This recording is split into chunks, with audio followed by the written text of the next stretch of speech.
No news only views.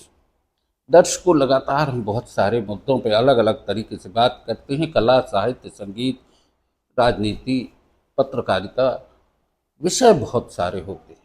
लेकिन आपको बता दें, जीवन में कला बहुत महत्वपूर्ण होती है, और खासकर संगीत और नृत्य। आज हमारे साथ हैं स्वाति मोदी जी।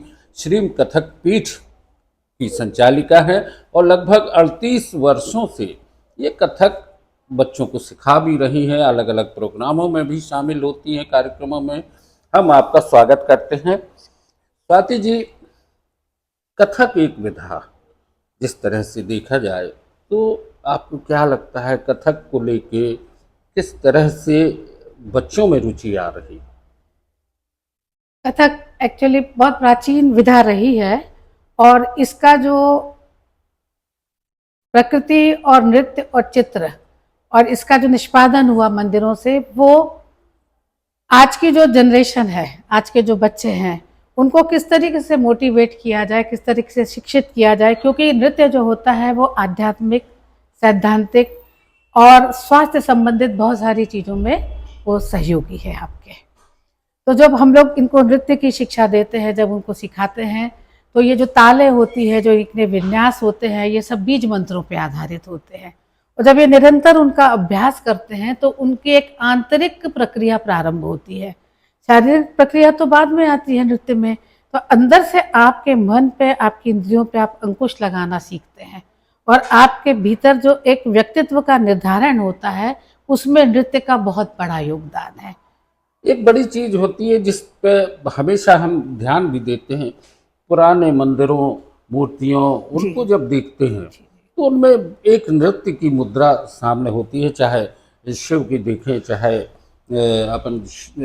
विष्णु वाराह मंदिर, हमारे जबलपुर के आसपास जितने भी प्राचीन मंदिर हैं, मूर्तियां हैं, उनमें एक नृत्य मुद्रा देखने में आती है। जी, तो जबलपुर में शास्त्रीय और कथक नृत्य की, ऐसा लगता है, पहले से कुछ न्यू परंपरा रही है।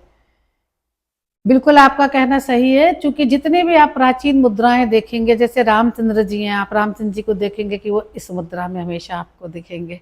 लक्ष्मी जी रहेंगी तो ये वरद मुद्रा में रहेंगी। तो कोई भी देवी देवता बिना मुद्राओं के, बिना नृत्य के, भंगों के स्थापित नहीं है मंदिरों में। तो निश्चित तौर से जो नृत्यकार होता है, जब वो अभ्यास करता है, तो इन मुद्राओं का, इन सब चीज़ों का समावेश उसके नृत्य में होता है, और वही मुद्राएं आपकी चेतना को प्रभावित करती हैं। तो ये जो परंपरा है लगातार चली आ रही है नृत्य की, प्राचीन समय से। और चूंकि हमारा जबलपुर सांस्कृतिक रूप से बहुत समृद्ध शहर माना जाता है, और इतने वर्षों से हम लोग भी देख रहे हैं कि लगातार अभ्यास के दौरान इन बच्चों की बौद्धिक, मानसिक, शारीरिक हर तरीके की प्रक्रिया, जरूरत से ज्यादा, जिसको बोलते हैं ना कि एक उनके भीतर ऐसे व्यक्तित्व का निर्धारण होता है जो आज की जनरेशन में पेरेंट्स परेशान होते हैं कि इनके भीतर इसको कैसे डेवलप किया जाए, इनके भीतर कंसंट्रेशन नहीं है। एक सकारात्मक ऊर्जा उनके भीतर डेवलप होती है, और वो सकारात्मक ऊर्जा के कारण वो जीवन में बहुत अच्छी ऊंचाइयों पे पहुंचते हैं। उनका जीवन बड़ा सुखमय होता है। हमने 38 वर्षों में देखा है, लगभग 4000 विद्यार्थी यहाँ से पढ़ के निकल गए, और सबका जीवन बहुत अच्छा, बहुत उच्च पदों पर आसीन है, और नृत्य उनके लिए एक ऊर्जा का काम कर रहा है। अभी वर्तमान में जिस तरह से बच्चे आपके हैं जी, जो सीख रहे हैं यहाँ पे, उनकी प्रतिभाओं को लेके अभी अलग अलग जगहों पे कंपटीशन में भी जाते होंगे, तो क्या उपलब्धियां सामने आई हैं? जी, ईश्वर की कृपा से श्रीम कथक पीठ की झोली में बहुत सारी उपलब्धियां मिली, गुरुओं का आशीर्वाद है। अभी यूएई में 68 पार्टिसिपेंट्स में श्रीम कथक पीठ की बच्ची ने अपना द्वितीय स्थान बनाया। उसके बाद अभी यूनेस्को में परफॉर्मेंस है, हांगकांग में परफॉर्मेंस है, और लगभग 8 देशों में श्रीम कथक पीठ के विद्यार्थी नृत्य का प्रशिक्षण प्रदान कर रहे हैं, और लगातार उनका प्रदर्शन कर रहे हैं। और बहुत नन्ही आयु से यहाँ पे विद्यार्थी 3-4 वर्ष की आयु से कथक का प्रशिक्षण प्राप्त कर रहे हैं। कथक में जो ताल होती है, जी जी, हम आपसे चाहेंगे कि हमारे दर्शकों को बताएं कि किस तरीके से वो जो ताल आप देती हैं, जी जी, सिखाती हैं, वो जी क्या जी। होती है? ताल का जो विन्यास होता है वो मांत्रिक होता है। और जैसे हम बोलते हैं कि ओम नमो भगवते वासुदेवाय नमः, तो ये 12 मात्रा आपकी चलती है। और जब हम इसको बोल में पढ़ंत में करते हैं तो धा धा दिन ता ते ट धा दिन ता ती ट क त ग दी ग न धा। तो आपने धा में एक फ्रिक्वेंसी सुनी, ध्वन्यात्मक प्रभाव सुना।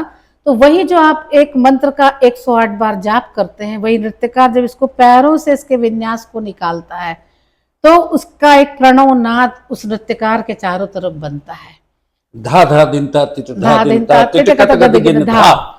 ये जब बोल होते हैं तो एक मंत्र पूरा आपके शरीर में जी आपको ऊर्जा प्रदान करता है। जी और हम आपको बता दें कि जब पृथ्वी पर एक नृत्यांगना, एक नृत्य शुरू होता है जी तो कई यज्ञों के बराबर उसमें एक सांसों की आहुतियां समर्पित हो जी, जाती हैं। बिल्कुल सही बात है।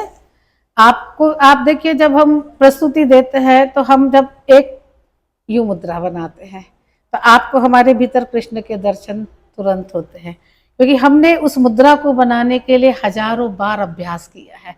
तो वो अवचेतन में वो कृष्ण हमारे भीतर समा चुके होते हैं।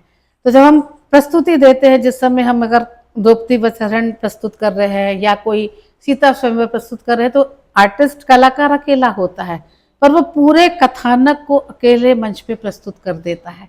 तो वो उस चरित्र को कैसे जीता है, वो अभ्यास, वो साधना इतनी लंबी होती है कि बोलते ना कि सम पे आना है। तो सम का मतलब होता है समाधि। जब संगतकार के संग हम सम पे आते हैं तो हम समाधिस्थ होते हैं। जब हम बोलते धा, तो धा होता है वो एक्चुअल ध्यान से बना है, ध्यान। तो ये आध्यात्मिक जो स्वरूप है नृत्य का, वो निश्चित तौर से, चूंकि ये ऋषि मुनियों की देन थी और इसका जो प्रादुर्भाव हुआ पृथ्वी पे कि वो मानवोपयोगी रहे, वो उनको स्वास्थ्य से, उनको वैज्ञानिक तरीके से और उनको आध्यात्मिक तरीके से उस स्तर तक पहुंचा जाए कि आपका तादात्म्य सीधा ईश्वर से जुड़ जाता है। स्वाति जी, चर्चाएं तो बहुत लंबी हैं जी, और जी। कथक पे जब भी बात हो जी। तो एक प्राचीन परंपरा से लेके आज तक की स्थितियों पे आने में ये लगता है कि अब जो नई पीढ़ी आ रही जी है जी उसमें कथक को लेके जो रुझान है जी जी वो कितना है? अभी तो काफी मतलब अच्छा पॉजिटिव रिजल्ट आ रहा है, क्योंकि आज के जो समय आप देख रहे हैं कि माता पिता बहुत परेशान हैं, क्योंकि जो चारों तरफ आपको डिस्टर्ब करने के सर्कमस्टेंसेस चल रहे हैं, तो वो चाहते हैं कि उनका बच्चा किसी एक रचनात्मक क्षेत्र में आए। और जब हम किसी रचना में संलग्न रहते हैं तो निश्चित तौर से हमारे चारों तरफ कोई भी नेगेटिविटी घिरती नहीं हमको।